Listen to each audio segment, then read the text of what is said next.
Er binnen duizenden vrijwilligers actief in Friesland. In de natuur, de zorg of de sport. Ze doen het voor haarzelfs, maar meer nog voor een oor. Maar hij heeft een heel verhaal over gemaakt.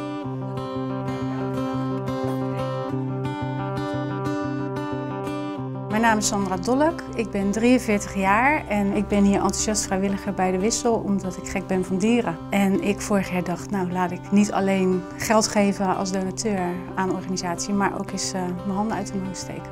Woensdag is mijn vaste vrijwilligersdag. Dan zijn we bezig met alle werkzaamheden van het schoonmaken en het voeren en nou ja, kijken of het goed gaat met de dieren waar je mee bezig bent.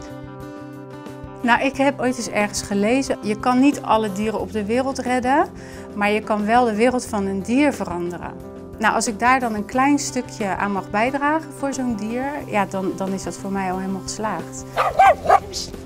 Kom maar. Dit is zo'n hondje die wat eigenzinnig is. Ja.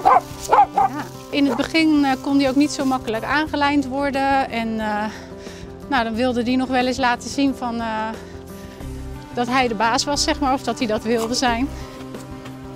Kijk, ik ben geen gedragsdeskundige of zo, maar wat je vaak ziet is dat ze inderdaad, omdat ze dingen spannend vinden of eng, dat ze dan herrie gaan maken of toch soms ook letterlijk de tanden laten zien. Maar dat gaat nu heel goed en Goempie en ik vinden elkaar wel leuk.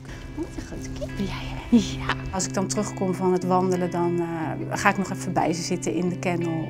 Dan geef ik er wat extra aandacht aan. En dat 1-op-1 contact, dat vind ik heel bijzonder. Zoek van meer informatie over Varenoor op uw Facebook-site.